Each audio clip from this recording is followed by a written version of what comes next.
Así es, ex magistrado de la Corte Suprema, perdón, del Tribunal Electoral y presidente del Congreso del Partido Revolucionario Democrático. Bueno, una cita en la que llega el PRD que dicen algunos que salen con más heridos de los que entran y que ha sido tal vez el punto de inflexión que ha hecho que el partido, cada vez que ha ido a una primaria, ha salido tan escaldado, que es lo que ha provocado la derrota pues en 2 ocasiones seguidas. Gerardo Solís. Gracias. Buenos días a todos y gracias por la oportunidad de estar compartir. Yo creo que es importante tener presente que en un partido siempre va a haber contienda entre los dirigentes que aspiran a llevar adelante el liderazgo. Y en efecto, en los partidos cuando se da el proceso electoral interno hay un desangramiento y muchas veces un canibalismo entre copartidarios, como son las primarias y como son las elecciones generales cuando no hay lo que se llama voto en plancha que da espíritu de solidaridad. Sin embargo, en estos momentos el PRD está pasando por un proceso positivo de renovación. El partido se renueva. Los líderes están convalidando su dirigencia y los nuevos líderes naturales están surgiendo dentro de cada comunidad. Esto está dándole la oportunidad al partido de presentarse como una nueva opción, no solamente electoral, sino con una plataforma y una ideología distinta, que es lo que necesita el país. Ideología. Yo creo que gran parte de ese canibalismo nace en el hecho de que los partidos no tienen ideología. Es decir, da lo mismo ser PRD que ser panameñista o que ser CD o que ser Molirena, porque a la larga no hay ningún ingrediente de amalgamiento. Y si a eso le sumamos pues que hay gente que realmente no tiene por qué estar juntas, porque ni siquiera piensan igual. Es decir, por eso salen heridas tan profundas que provocaron o que han provocado estas heridas y estos daños irreversibles. Sí, yo creo que lo fundamental es el liderazgo que traen las personas en este proceso de renovación. ¿Qué es lo que busca? Lo que buscan es utilizar todo esto como un fin para un beneficio personal y de un entorno, o lo buscan realmente como una renovación de todos los ideales de ayuda a las personas que realmente necesitan el apoyo en la comunidad. Pero pareciera que, es decir, por lo menos las caras más visibles son las mismas élites de siempre. Bueno, eso ocurre en todos los partidos porque son liderazgos que se han ido ganando y se han ido consolidando con el tiempo. Por eso es que es importante el proceso de renovación, porque permite determinar si esos liderazgos son revalidados por las bases, por los núcleos de la sociedad, por las células del partido. El grupo base es lo fundamental. Y por otro lado permite que los líderes emergentes en cada comunidad empiecen a surgir. Pero ahí entra algo que yo siempre he sido muy crítico, y es que se ha gastado, y para mi parecer se ha dilapidado, millones de dólares tratando de hacerle estructura a los partidos, tratando de crearles ideología, tratando de que entiendan el entorno si llegan al poder. Y cada vez que llegan al poder, primero todos los que llegan empiezan a dar manotones de ciego tratando de entender los puestos donde se pierde un montón de tiempo. Y los partidos, si algo tienen en común, todo el espectro político nacional, excepto el FAT, es que ninguno tiene una ideología clara. No, yo creo que el PRD es un partido programático y es un partido con una ideología bien definida. El PRD permitió la transformación social de nuestro país, que se nivelaran las cargas, que hubiera frenos y contrapesos en el país. Logró separar el control político del control económico. Digo, pero reemplazó ese control económico por el control militar. Fue parte del proceso, así fue como se dio el proceso. La transformación surgió por medio de una revolución. Las revoluciones no están escritas en códigos, ni en libros, ni en leyes. Las revoluciones llevan el espíritu y la personalidad de los revolucionarios. Y eso permitió una gran transformación para muchas oportunidades, para muchísimos panameños de clase media, como yo, por ejemplo, que vengo de clase media que me supero a través de la educación. Así muchísimas personas a través del IFARU lograron superarse. Esas oportunidades nosotros tenemos que retomarlas y hacer que el pueblo panameño, que la gente que tiene las capacidades, que tiene las ganas, que tiene el deseo, tenga esa oportunidad. Y yo creo que esta transformación que está sufriendo positivamente el PRD en estos momentos es para sanar, es para que surjan los nuevos liderazgos con una nueva visión. Porque es decir, a todas esas complicaciones que tiene la clase política, súmele el ingrediente que parte del PRD está en el gobierno. Eso tampoco es innegable. Así es. Tenemos que decir las cosas claramente. ¿Cómo va a ser el electorado? Y bueno, incluso yo le he preguntado a dirigentes aquí, ¿es el PRD un partido de gobierno de oposición? Y gente del propio PRD no ha sabido de contestar. Aquí hubo una oportunidad preciosa que se perdió el año pasado, que es que el PRD se podía consolidar como un partido líder en oposición, pero para lograrlo necesitaba los votos en la Asamblea de los diputados de Cambio Democrático.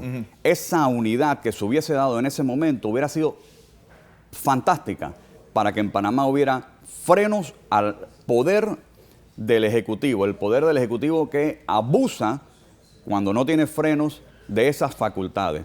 No se dio. Hubo diputados de Cambio Democrático y hubo pocos diputados del PRD que se fueron a formar una facción que apoya al gobierno en estos momentos.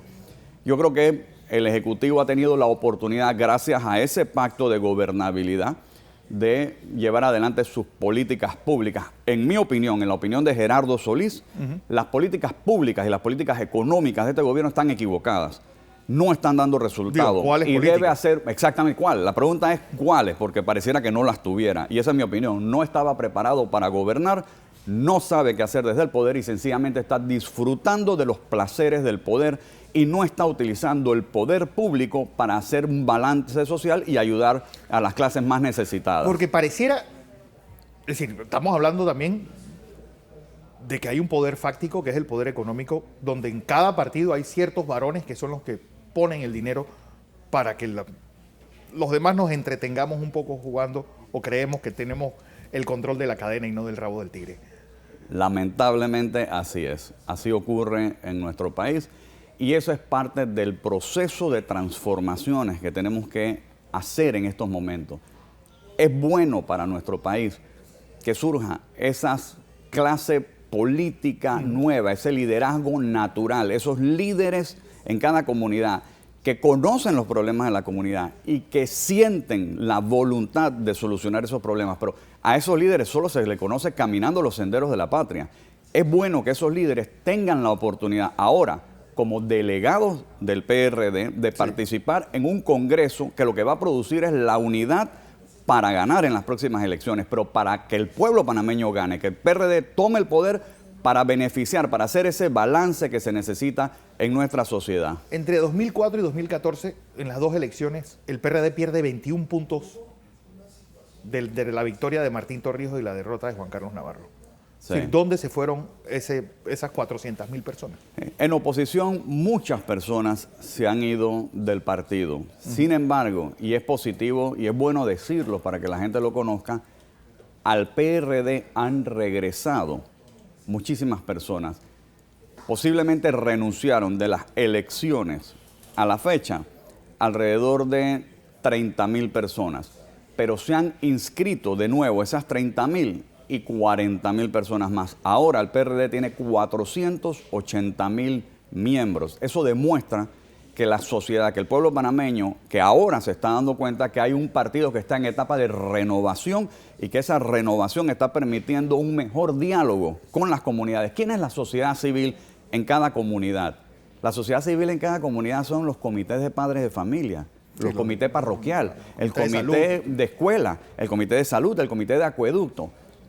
El PRD, los líderes naturales en esas comunidades, juntos a los miembros de estos comités, forman ese matrimonio de un partido político organizado en oposición y las ideas de las personas que quieren trabajar para solucionar los problemas de sus comunidades. Lo que les hace falta es la oportunidad de gobernar, de llegar a la presidencia de la República para que los recursos del Estado se canalicen y lleguen directamente a darle soluciones a las comunidades. Eso es lo que estamos haciendo a través de la transformación y de la renovación en este proceso democrático interno que, dicho sea de paso, acaba de vencer el periodo para hacer las postulaciones para delegados. Más de 55.000 personas están participando. Al final, cuando tengamos la cifra ya final depurada, pensamos que va a ser un poquito más de eso. Estamos en la etapa, y es importante que se sepa, de corrección, revisión y corrección de las nóminas que tuviesen algunos errores para permitirles a todos un periodo amplio para que puedan hacer las correcciones a sus nóminas. Hablando de correcciones, hoy deben iniciarse la discusión de las reformas electorales, unas reformas electorales abusivas, unas reformas electorales que le dan un poder, pues, omnímodo, un poder superior al Tribunal Electoral, que lo que va a provocar es más problemas de lo que trata de solucionar. Así es. Es decir, la posición del PRD con estas reformas, ¿cuál debe ser? Bueno, casualmente ahora hay una reunión en la Asamblea donde se está viendo eso. El CEN ha nombrado una comisión donde participa la doctora Maribel Coco, Darinel Espino, el licenciado Luis Carlos Cabezas y yo estamos en esta comisión para ver las reformas electorales, ver cómo hacemos para que esas reformas electorales sean mejores y produzcan realmente beneficios a nuestra democracia, porque al final del día eso es lo que queremos. Al final lo que queremos es que la ley sea mejor para fortalecer la democracia. Hay muchas cosas que tienen que arreglarse en esa ley, en temas, por ejemplo, puntuales, como se está dando mucho más poder al Tribunal Electoral. Y no estoy a favor, creo que no es bueno darle superpoderes a ninguna entidad del Estado. Y menos al árbitro. Porque es que está regido por seres humanos, por personas. Y por más mística y más buena voluntad que haya, si nosotros nos exponemos a poner a una persona en una situación donde se pueden cometer errores por mucho poder que se tiene, entonces estamos haciéndonos un flaco favor a la democracia. Lo que nosotros tenemos que tratar es de cuidar al Tribunal Electoral y no exponerlo a que nadie pueda en algún momento querer manchar la imagen del Tribunal Electoral, que ha sido muy buena y tengo fe en que seguirá siendo buena. Yo tengo una inteligencia media y yo sigo sin entender lo del voto plancha, lo del residuo, el cociente y el medio cociente. Es decir, y ahí entra una especie de gurú político que son los que tratan de descifrar eso y gente con menos votos termina siendo electa. O pasa lo que el señor Morris criticaba con tanta inconstancia, que por ejemplo en las elecciones de 2004, con el 38% de los votos el PRD obtiene el 52% de los diputados. Sí. Un tema injusto, un tema donde más claro es el sistema, mejor resultados obtiene y todo el mundo lo da por válido. Sí. El sistema no es malo, es una fórmula que se utiliza mucho en Europa y la hemos tenido aquí y ha dado resultados porque establece un método de proporcionalidad. Los partidos grandes podrían llevárselo todo y el método está destinado para que por residuo salen los que tienen el voto fuerte, el voto sólido. Pero generalmente el residuo siempre se lo lleva el voto grande, el partido grande. Nunca no necesariamente, no necesariamente. El problema es, venimos de arriba para abajo. La fórmula es una fórmula que establece que el ciudadano puede elegir a quién le da el voto. En el sistema que funcionó en la elección anterior, se obligaba al ciudadano a hacer una sola elección. Se le había quitado una opción democrática. Aquí estamos volviendo a darle poder al ciudadano para que él decida. Si él decide votar por el partido o él decide votar por una persona individual. Pero a la larga eso no es injusto que, por ejemplo, alguien que vive en Macaracas tenga derecho nomás a escoger a uno y alguien que vive en San Miguelito tenga derecho a escoger a 7. Lo que ocurre es que esa fórmula va en función de la cantidad de población que hay en cada circunscripción. La fórmula funciona, la fórmula ha permitido que la Asamblea esté conformada dando representación proporcional, porque pero eso es lo que busca. Si algo han tenido, si alguna cosa constante ha tenido las asambleas, tal vez esta pues tuvo un montón de cosas que no es lo normal, pero es que quien llega a la presidencia generalmente se lleva la mayor parte de los diputados. Es decir, que el voto es gregario, que la persona vota para presidente y vota con el No resto necesariamente. Aquí, por ejemplo, en el gobierno anterior de Ricardo Martinelli llegó a la presidencia con muy pocos diputados. No, pero el gobierno de Varela también llegó con muy pocos diputados. Lo que pasa es que el sistema está diseñado para que el Ejecutivo tenga mucho poder. Y ahí es donde hay que mirar el corazón, realmente el carácter, la personalidad de quien aspira a la primera magistratura, a la presidencia de la República. ¿Es una persona que realmente quiere acaparar poder o quiere descentralizar realmente el poder, quiere distribuir ese poder entre los diferentes actores para que cada comunidad tenga el poder de decidir. Yo creo que eso es parte de lo que viene en la reforma. En la reforma viene un tema que para mí es vital, es fundamental, y es la paridad, la oportunidad de que las mujeres puedan participar en la política con oportunidades reales de ganar. Eso no abre una ventana para que negros, indios, homosexuales, es decir, atomicemos la población y cada grupo de presión exija un pedazo del pastel. A mí en lo personal, a Gerardo Solís me parece que es bueno. Yo no estoy de acuerdo con ningún tipo de discriminación y yo creo que se deben tomar acciones específicas desde el poder para beneficiar a las minorías de la sociedad. Pero eso no provocaría, es decir, ponerle un piso o un techo a la participación femenina. Es decir, a veces el 90% de las mujeres son mejores que los hombres. Es decir, deberían tener el 90% de los puestos, no por ley tener el 30%, cuando a la larga uno empieza a jalar y tal vez no encuentre con qué llenar los puestos. Mira, esto es un tema muy importante. Yo creo que nuestra sociedad tiene una mora con las mujeres. Tiene una deuda de brindarles oportunidades de participación. El juego político se da en un entorno en que es muy hostil para la mujer. Planteado por ellas mismas, Pero es muy hostil para aquel que llegue sin un centavo en el bolsillo también. Es decir, esa es otra de las reformas fundamentales. Gracias por recordarlo. Esta reforma electoral lo que permite es que un líder natural de una comunidad que no tiene recursos económicos pueda llegar a participar del poder con opciones de ganar sin deberle el cargo a un padrino o mecenas. O que alguien poderoso no pueda comprar espacios políticos, porque ahí es donde debemos procurar separar el poder económico del poder político.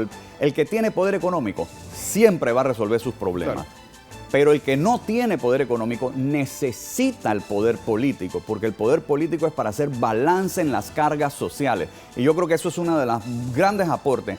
Ningún padrino poderoso económicamente puede financiar la campaña en su totalidad de nadie. Eso es bueno. Y nadie, aunque tenga sus propios recursos, puede utilizar mucho dinero privado en la campaña. Lo que se busca es que las campañas sean financiadas con dineros públicos, pero igual para todos. Eso a la larga, bueno, es falaz porque pues siempre hay debajo de mesa personas que recurren a los medios más veces que los demás. Es decir, hay otros callejones que son muy difíciles de parar. Pero, Gerardo, gracias por tu visita aquí a Next Noticias.